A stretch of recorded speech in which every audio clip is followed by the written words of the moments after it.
ఓ నిప్పు లాంటి నిజానికి పడిన శిక్ష అక్షరాల 9 ఏళ్ళు. 9 ఏళ్ళు అత్యంత దారుణమైన శిక్ష అనుభవించిన తరువాత న్యాయస్థానం ఆయన్ను నిర్దోషిగా ఈ ప్రపంచానికి పరిచయం చేసింది. 1-2 రోజులు కుటుంబానికి దూరం అయితేనే చాలా మనసు కొట్టుకుంటూ ఉంటుంది. అలాంటిది నాగ్పూర్ అండా సెల్లో చాలా తీవ్రమైనటువంటి వేదన అనుభవించి 9 ఏళ్ల పాటు నరకం అనుభవించి బయటికి వచ్చారు. అక్కడున్న గోడలు, ఆ జైలు కటకటాలు ఊచలుతో కనపడ్డాయి బయటకు వచ్చిన తర్వాత. అది ఎక్కడున్నాను అనే దాంట్లో కన్ఫ్యూషన్ కూడా వస్తుంటుంది. 9 ఏళ్ళు అంత తీవ్రమైనటువంటి శిక్ష అనుభవించారు కదా. బయటికి వచ్చిన తర్వాత ఈ ప్రభుత్వం మీద, ఈ వ్యవస్థ మీద ఇంత కూడా కోపం మీలో కనిపించడం లేదు. నిజంగా కోపం లేదా, దాచేసి నటిస్తున్నారా? నాకు ఒక్క రోజు కూడా జైలు శిక్ష పడకూడని కేసులో 10 సంవత్సరాలు జైలు శిక్ష అనుభవించవలసి వచ్చింది.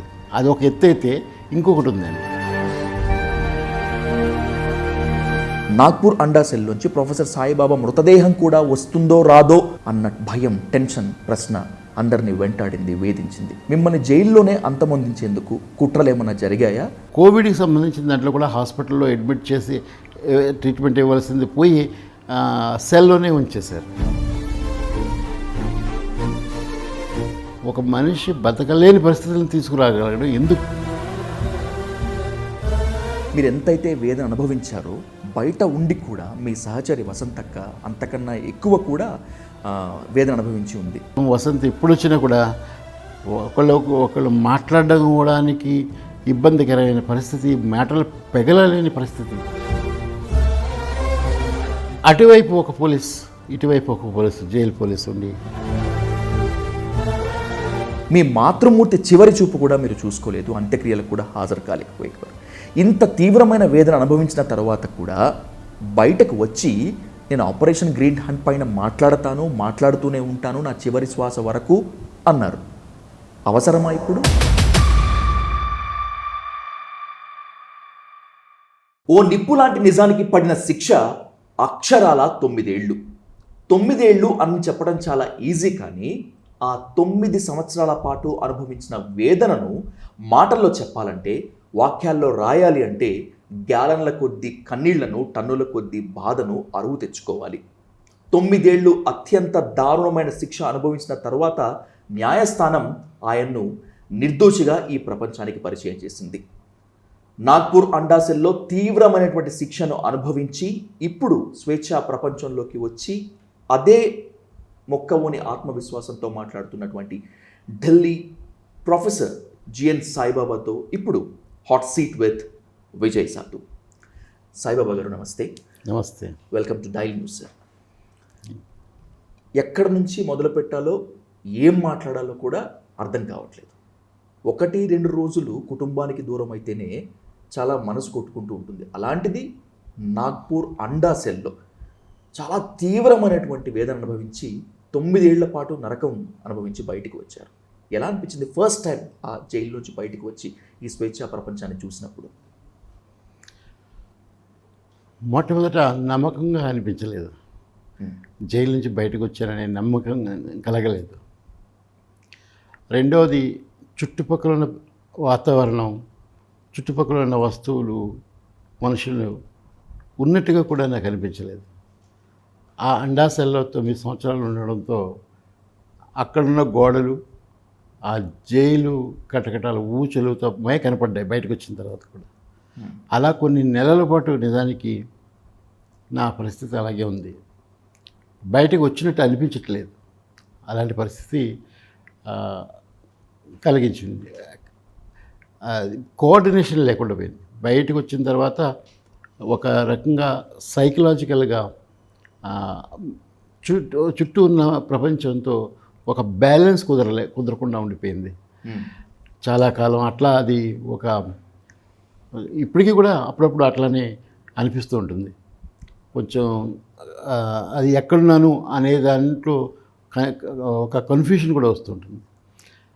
అది ఏంటంటే అంత ఒకే చోట అన్ని సంవత్సరాలు ఉండడం, చుట్టూ గోడలు తప్ప ఇంకేమీ ఉండకపోవడం, అసలు నిజానికి 1 సంవత్సరం 2 సంవత్సరాలు ఉన్నవాళ్ళే మానసిక సంతులనాన్ని కోల్పోతారు అండాశయంలో.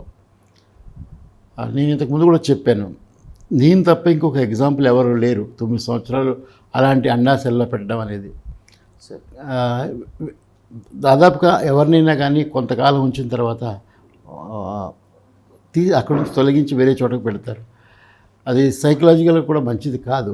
అయినప్పటికీ కూడా నన్ను ఒక్కడిని మాత్రం ఎక్కడ అన్ని సంవత్సరాలు పెట్టారు. ఇలా చెప్పుకుంటూ పోతే మీరు అనుభవించినటువంటి వేదనను రాయాలన్నా, చిత్రీకరించాలన్నా, మీ నోటితో చెప్పించాలనుకున్నా కూడా నాకైతే కాని పని సాయిబాబా గారు. 9 ఏళ్ళు అంత తీవ్రమైనటువంటి శిక్ష అనుభవించారు కదా, బయటికి వచ్చిన తర్వాత ఈ ప్రభుత్వం మీద, ఈ వ్యవస్థ మీద ఇంత అంటే ఇంత కూడా కోపం మీలో కనిపించడం లేదు. నిజంగా కోపం లేదా, దాచేసి నటిస్తున్నారా? అయితే మనం మానవ స్వభావమైన ఎమోషన్స్ని ఎప్పుడూ కూడా కంట్రోల్ చేసుకోవాల్సిన పరిస్థితి వస్తూ ఉంటుంది. ఎందుకంటే కోపం మాత్రమే సరిపోదు. కోపం తప్పనిసరిగా ఉంటుంది, కానీ కోపం మాత్రమే సరిపోదు. పొలిటికల్గా రాజకీయపరమైన ఆలోచనలతో ఆలోచించవలసిన పరిస్థితి వస్తుంది. అంటే ఒక రకంగా చెప్పాలంటే మన ముందు చరిత్రలో ఇలాంటి ఎగ్జాంపుల్స్ చాలా ఉన్నాయి. ఎంతోమంది జైలు శిక్ష, చాలా దారుణమైన జైలు శిక్షను అనుభవించిన కథలు గాథలు మనం అనేక చదివాము. దానికి కారణాలైన శాసక వర్గాల స్వభావం కూడా మనం చదువుకున్నాం. అన్నిటికీ మనం చూసుకున్నట్లయితే నాకు మిగిలిన అన్ని సందర్భాలకి ఒక్క డిఫరెన్స్ మాత్రం ఉంది. ఏంటంటే నేను 90% డిజేబుల్డ్ పర్సన్. మిగిలిన వాళ్ళు కనీసం తమ పనులు తాము చేసుకుని తమ స్నానం తను చేయగలరు, తమ తిండి తను తినగలరు, నిత్య కృత్యాలు వాళ్ళు చేసుకోగలరు. అలాంటివి కూడా నాకు లేని సందర్భంలో నాకు విధించిన శిక్ష, అంటే నాకు ఎవరో శిక్ష విధించలేదు అనుకోండి, వాస్తవానికి నాకు శిక్ష పడకూడదు. శిక్ష ఒక ప్రక్రియ శిక్ష అయింది. ఈ ప్రక్రియ నడిపించి హైకోర్టు వరకు వెళ్ళడం, హైకోర్టు 2 సార్లు తీర్పు ఇవ్వాల్సిన పరిస్థితి రావడం, ఇది ఒక పెద్ద లాంగ్ ప్రాసెస్ అయిపోయింది. ఆ ప్రాసెస్ కాలంలో 10 సంవత్సరాలు పట్టింది మొత్తం మీద కేసు వచ్చిన తర్వాత. ఈ 10 సంవత్సరాల ప్రక్రియ నడిచింది. ఆ ప్రక్రియ శిక్ష అయిపోయింది. అంటే ఒక న్యాయం, ఒక కేసుని నడిపించడం, నేరం మోపడం, నేరం ఉందా లేదా అని పరిశీలించడంలోనే 10 సంవత్సరాలు పట్టి ప్రక్రియే శిక్షగా మారిపోయింది. అంటే ఇక 10 సంవత్సరాలు జైలు శిక్ష, నాకు ఒక్క రోజు కూడా జైలు శిక్ష పడకూడని కేసులో 10 సంవత్సరాలు జైలు శిక్ష అనుభవించవలసి వచ్చింది. అది ఒక ఎత్తు అయితే ఇంకొకటి ఉందండి. నాకు 1 నెల 1 సంవత్సరం కింద లెక్క. ఎందుకంటే నాకున్న ఫిజికల్ కండిషన్స్లో 1 నెల గడిపితే 1 సంవత్సరం జైలు శిక్ష కనిపించిన మిగిలిన నార్మల్ వ్యక్తి గడిపితే ఎంత కష్టం అవుతుందో అంత అవుతుంది. ఎగ్జాక్ట్లీ. అట్లా మనం లెక్క పెట్టుకున్నామంటే 10 సంవత్సరాల కింద లెక్క పెట్టుకుంటే మనం 10 సంవత్సరాల్లో ఒక్కొక్క నెల ఒక్కొక్క సంవత్సరం అనుకుంటే ఎన్ని నెలలు అయి ఉంటుంది చూడండి, ఎన్ని సంవత్సరాలు అయి ఉంటుంది. Exactly. As I told that, ఆ ఎగనీని మనం పొరపాటును కూడా చెప్పలేము. మీరు చెప్పేటువంటి ప్రయత్నం చేస్తున్నప్పుడు కూడా వింటున్న మాకే చాలా ఇబ్బందికరంగా ఉంటే ఎంత దారుణంగా అనుభవించుంటారు. The main important question is, Nagpur జైల్ని సందర్శించినటువంటి మహారాష్ట్ర హోమ్ మినిస్టర్, మహారాష్ట్ర మంత్రులే అసలు ఇది జైలా లేకపోతే ఇంకేదన్నా నరకానికి నకలుగా ఉంది అని చెప్పి అన్న సందర్భాలు నేను చూశాను. టు బీ ఫ్రాంక్, మీరు నాగ్పూర్ అండా సెల్లోంచి బయటకు వస్తారని చెప్పి ప్రజా సంఘాల నేతలు, హక్కులు మీకోసం నినదించిన వాళ్ళు ఎవ్వరు కూడా అనుకోలేదు. ఇలా చూస్తామని కూడా అనుకోలేదు. చాలామందికి అర్థం కానటువంటిది, మీ దగ్గర నుంచి సమాధానం రాబట్టుకోవాల్సినటువంటి ప్రశ్న ఏంటంటే, మిమ్మల్ని జైల్లోనే అంతమొందించేందుకు కుట్రలు ఏమైనా జరిగాయా? ఎందుకంటే ఖచ్చితంగా నాగ్పూర్ అండా సెల్లోంచి, I'm sorry to say this, Nagpur anda సెల్లోంచి ప్రొఫెసర్ సాయిబాబా మృతదేహం కూడా వస్తుందో రాదో అన్న భయం, టెన్షన్, ప్రశ్న అందరినీ వెంటాడింది, వేధించింది. What do you say? ఆ రోజుల్లో నాకు తెలీదు బయట ఎవరు ఏమనుకున్నారు. నాకు వచ్చిన అనారోగ్య పరిస్థితులు, ఆ అనారోగ్య పరిస్థితులన్నీ కూడా జైల్లోనే వచ్చాయి. అంతకు నన్ను జైలుకు పంపించక ముందు నాకు చిన్నతనం వచ్చినలో ఉన్న పోలియో తప్ప వేరే అనారోగ్యం ఏమీ లేదు. సార్ చాలా హెల్తీగా ఉన్నాను. మిగిలిన ఆరోగ్య సమస్యలన్నీ, తీవ్రమైన ఆరోగ్య సమస్యలన్నీ అక్కడే వచ్చాయి. వాటితో పాటు కోవిడ్ 2 సార్లు ఇన్ఫెక్ట్ అయింది. ఆ 2 సార్లు కూడా చాలా సీరియస్గా వచ్చింది. మొదటిసారి చాలా సీరియస్ అయింది, రెండోసారి కాస్త తక్కువ స్థాయిలో వచ్చింది, కానీ చాలా సీరియస్ అయింది. ఆ 2 సార్లు కోవిడ్ వచ్చిన తర్వాత స్వైన్ ఫ్లూ వచ్చింది. ఒక 4 నెలలు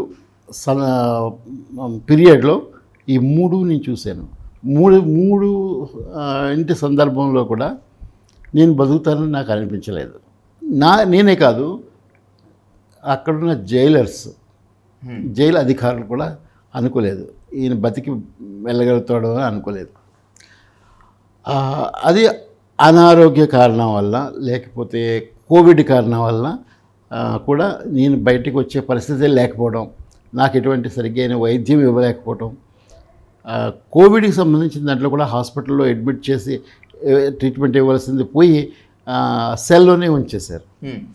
ఇక ఇతను బతుకుతాడు లేకపోతే పోతాడు అనే ఉద్దేశం ఉన్నట్టుగా వదిలిపెట్టారు.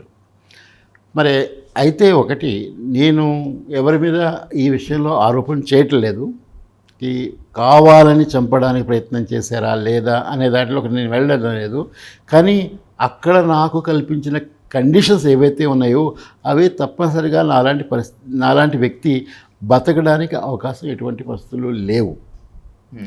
అంటే అలాంటి పరిస్థితులను మీరు కల్పించి, ఇతను బతకలేని పరిస్థితిని కల్పించిన తర్వాత బతుకుతాడా అనేది అది ఆ ప్రశ్నకి అర్థం లేదు. ఎందుకంటే ఎందుకు కల్పించావు అట్లాంటి కండిషన్స్? అదే ఒక పెద్ద ప్రశ్న. ఎందుకు కల్పించావు అట్లాంటి కండిషన్స్ ఎందుకు కల్పించావు? అండాసెల్లోని ఎందుకు పెట్టాలి? జైల్లో పెట్టాలంటే కూడా ఇంకా ఏ ప్రాంతంలో లేకపోవడం ఏంటి? జైల్లో పెట్టాలనుకుంటే కూడా అలా కాకుండా అక్కడే ఎందుకు పెట్టాలి? అక్కడే అంత కష్టమైన పరిస్థితులు కల్పించడం, ఒక మనిషి బతకలేని పరిస్థితులను తీసుకురాగలగడం ఎందుకు చేశారు అనే ప్రశ్నకు సమాధానం ఇప్పటివరకు మనకు కనిపించదు. మీరు ప్రొఫెసర్ కాబట్టి మీకోసము ప్రజా సంఘాల నేతలు, హక్కుల సంఘాల నేతలు, మరికొంతమంది మానవులు మొత్తం అంతా కూడా మీకోసం నినదించారు. మీరు బయటకు రావాలని చెప్పి మీకోసం వాదించారు, తప్పించారు. They are so happy and by the same way someone are happy. కానీ ఎందుకు జైళ్ళల్లో ఉంటున్నామో, బెయిల్ అనేటువంటి అసలు ఉంటుందా లేదా అని కూడా తెలియనటువంటి ఆదివాసీలు ఇంకా జైళ్ళల్లోనే మగ్గుతున్నారు. వాళ్ళు బయటికి వస్తారన్నారో కూడా తెలియదు. సాయిబాబా గారు, ఏంటి వాళ్ళ పరిస్థితి? చాలామంది ఆదివాసీ పరిస్థితులు ఏంటంటే, వాళ్ళకి కోర్టు అంటే ఏంటో తెలియదు, చట్టం అంటే ఏంటో తెలియదు, జైలు అంటే, పోలీస్ అంటే, ఈ వ్యవస్థలు ఇలా ఉంటాయని వాళ్ళకి తెలియదు. వాళ్ళ మీద ఏం కేసు పెట్టారో వాళ్ళకి తెలియదు. వాళ్ళకు వకీలు పెట్టుకోవాలని కూడా వాళ్ళకి తెలియదు. జైల్లోకి వచ్చిన తర్వాత అవన్నీ తెలుసుకుంటారు. ఒక్కొక్కటి అర్థమవుతూ ఉంటుంది, నెమ్మదిగా అర్థమవుతూ ఉంటుంది. అంతకుముందు వాళ్ళ కేసులో జైలుకి వచ్చే వరకు వాళ్ళకి ఏం తెలియదు ఇవన్నీ కూడా. ఆ తర్వాత అర్థమవుతుంది. అందరూ చెప్తారు, నువ్వు ఒక వకీల్ని పెట్టుకోవాలి, ఇది కోర్టు అంటారు, ఇది ఒక చట్టం, ఇది ఒక కేసు, దీనికి ఒక విట్నెస్ ఉంటారు. ఇవన్నీ కూడా వాళ్ళు చాలా గందరగోళానికి గురవుతారు. ఇదంతా ఏంటి అని. అంటే వాళ్ళు బతుకుతున్న సిస్టంలో ఇవన్నీ లేవు, వాళ్ళకి వేరే ఉన్నాయి ఇవన్నీ. మనకంటే చాలా అత్యున్నతమైన పద్ధతులు వాళ్ళకు ఉన్నాయి. న్యాయ వ్యవస్థ ఉంది వాళ్ళకి. అది వాళ్ళకి తెలుసు. ఆ న్యాయ వ్యవస్థ అది ఎట్లా పనిచేస్తుంది, న్యాయాన్ని తప్పకుండా అమలు చేసే వ్యవస్థ వాళ్ళకు ఉంది. మనలాంటి న్యాయ వ్యవస్థ వాళ్ళకి లేదు. కాబట్టి వీళ్ళకి ఇవన్నీ అర్థం కావు, ఇవన్నీ ప్రశ్నార్థకంగా ఉంటాయి, గందరగోళానికి గురవుతారు. ఏదో రకంగా ఏదో ఒక అడ్వకేటు, ముఖ్యంగా హ్యూమన్ రైట్స్ అడ్వకేటు వాళ్ళే వచ్చి చేస్తే తప్ప వాళ్ళకి ఇంకో పరిస్థితి లేదు. అదొకటి. రెండోది మనము చూసుకున్నట్లయితే వాళ్ళకి భాషకి ప్రాబ్లం ఉంటుంది. వాళ్ళు ఎప్పుడు బయటికి వచ్చిన వాళ్ళు అయి ఉండరు సిటీలకి చాలామంది. అలాంటి వాళ్ళని గ్రామం బయట దాటని వాళ్ళని కూడా వాళ్ళు ఇలా చేయడం వలన వాళ్ళు చాలా గందరగోళానికి గురయ్యి మానసిక ఆవేదనకు గురవుతారు. అందరికంటే కూడా జైల్లో ఆదివాసుల పరిస్థితి చాలా భయంకరంగా గడ్డు కాలంలాగా కనిపిస్తూ ఉంటుంది. ఇతర దేశాలతో పోలిస్తే భారతీయ జైళ్ళు సంస్కరణలకు నిలయాలు అని చెప్పి చాలామంది చెప్తూ ఉంటారు. జైలు రోజుల గురించి, జైలు జీవితం గురించి మేరీ టేలర్ ఒక పుస్తకం రాసింది. అలాగే ఉందా ఇప్పుడున్నటువంటి జైళ్ళ పరిస్థితి? అంతకన్నా దుర్భరంగా ఉన్నాయా? బికాజ్ ఎందుకంటే జైళ్ళల్లో కూడా కులం ఉంటుంది, కులం ఉండి తీరుతుంది, మాన్యువల్లో ఇలా ఉంది అని చెప్పి మీరు చెప్పేటప్పటికీ నాకేం అర్థం కానటువంటి పరిస్థితి. వాస్తవానికి ఒక ప్రిజన్ సిస్టమ్, జైల్ సిస్టమ్ అనేది బ్రిటిష్ వాళ్ళే మొట్టమొదటిసారిగా ఇండియాలో అమలు చేశారు. అంతకుముందు ఒక సిస్టమ్ అనేది లేకుండా ఏ రాజు ఎట్లా చేయాలంటే ఆ కింగ్ మీద ఆధారపడి ఉండేది. అయితే ఈ బ్రిటిష్ వ్యవస్థలో ఏర్పాటు చేసిన ఈ ఇండియాలో ఉన్న జైల్ సిస్టమ్, ప్రిజన్ సిస్టమ్ అంతా కూడా అలానే ఉండిపోయింది ఈ రోజు వరకు కూడా. అంటే 1857 రివోల్ట్ తర్వాత ఇమ్మీడియట్గా బ్రిటిష్ వాళ్ళు చేసింది ఏంటంటే ప్రిజన్స్ ఏర్పాటు చేశారు. దానికి ఒక సిస్టమ్ ఏర్పాటు చేశారు.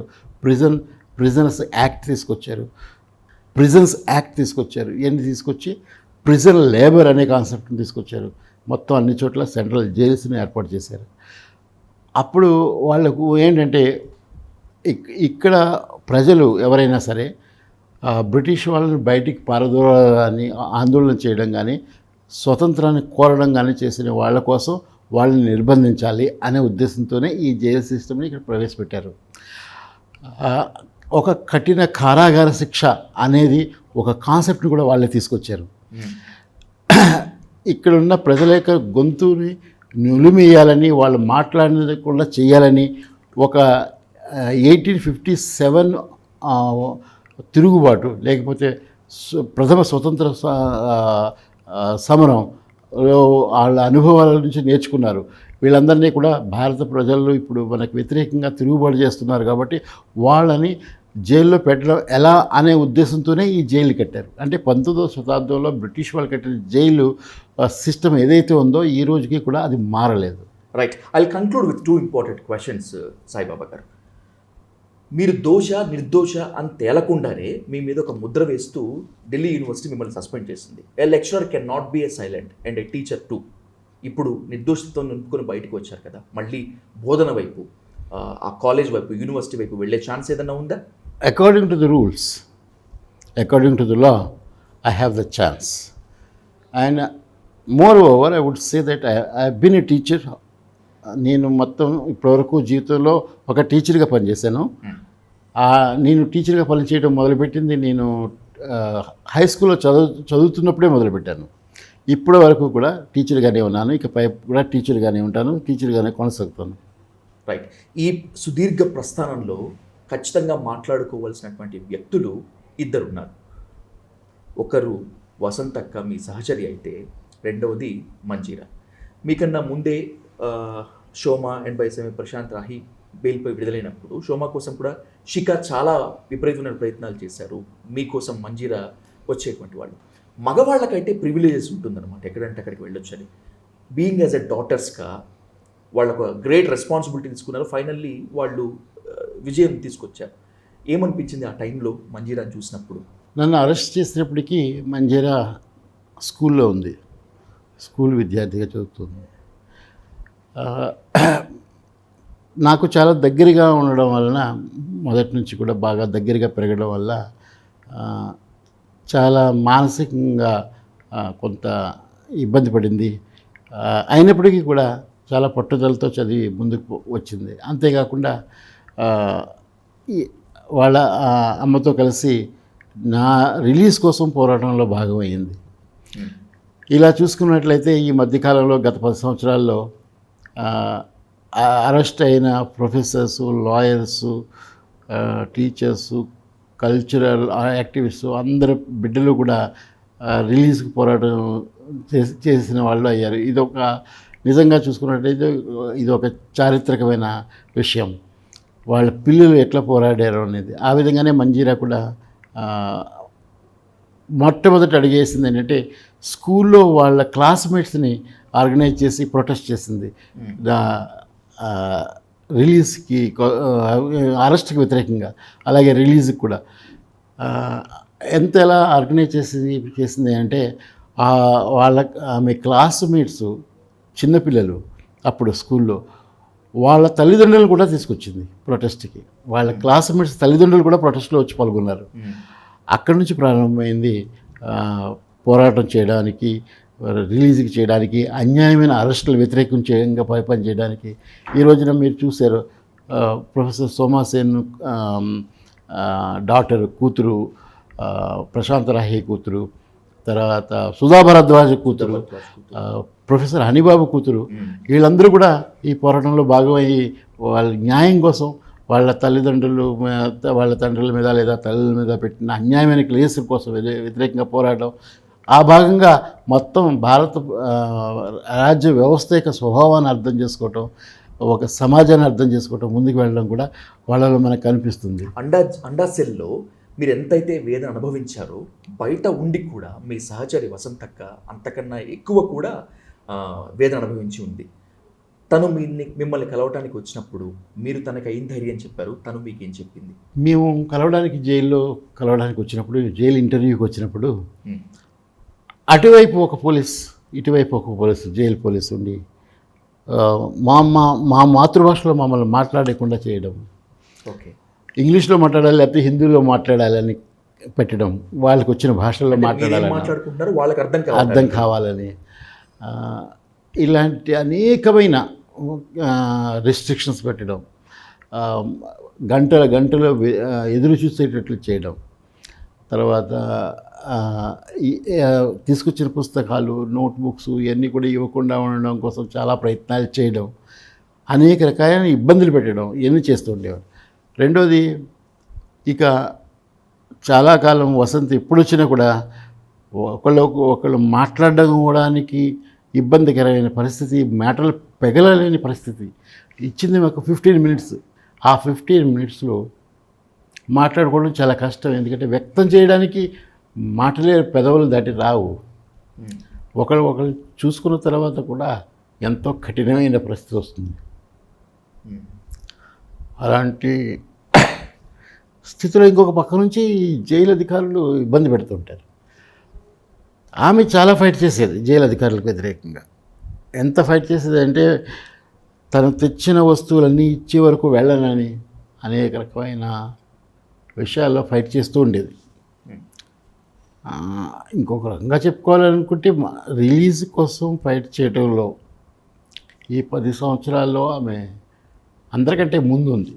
వసంత అందరితో కలిసింది, అన్ని రాష్ట్రాలకి వెళ్ళింది, అధికారులను కలిసింది, సంఘాలను కలిసింది, పార్టీలను కలిసింది, అన్నిటిని కలవడము, మాట్లాడడము, ఇవన్నీ కూడా నిరంతరం చేస్తూ రిలీజ్ కోసం చాలా పట్టుదలతో పోరాడింది. ఒక ముఖ్యమైన ప్రశ్నతో ఈ ఇంటర్వ్యూ ముగిస్తాను సాయిబాబా గారు. మీ సమాధానం కోసం కొన్ని లక్షలాది మంది ఎదురు చూస్తున్నారు. మీరు ప్రొఫెసర్ అయినప్పటికీ మీరు ఆదివాసీలను చెడగొడుతున్నారని మీ మీద అభియోగాలు మోపారు. మీకు మావోయిస్టులతో లింకులు ఉన్నాయి అని చెప్పి ఒక అభియోగాలు మోపారు. మిమ్మల్ని 9 ఏళ్ళు జైల్లో పెట్టారు.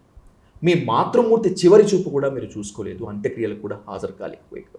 ఇంత తీవ్రమైన వేదన అనుభవించిన తర్వాత కూడా బయటకు వచ్చి నేను ఆపరేషన్ గ్రీన్ హంట్ పైన మాట్లాడుతూనే ఉంటాను నా చివరి శ్వాస వరకు అన్నారు. అవసరమా ఇప్పుడు మళ్ళీ అదే స్టాండ్ మీద ఉంటారా? అంటే నేను ఫీల్ అయ్యేది ఏంటంటే, ఆదివాసుల మీద జరుగుతున్న దాడులకు వ్యతిరేకంగా మాట్లాడకపోయినట్లయితే మనకు ఇక మనం ఏ నాగరికతలో బతుకుతున్నామో ఆ నాగరికతకి అర్థం లేదు అని నేను ఫీల్ అవుతాను. ఆదివాసులు ఎవరు ఇప్పుడు?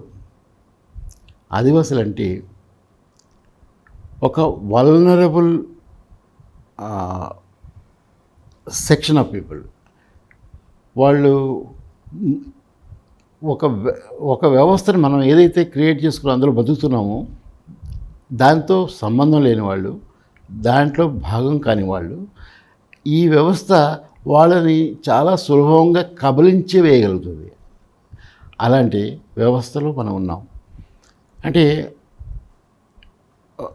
ఆదివాసులు మీకి ఒక స్వతంత్రమైన నాగరికత వ్యవస్థ ఉంది.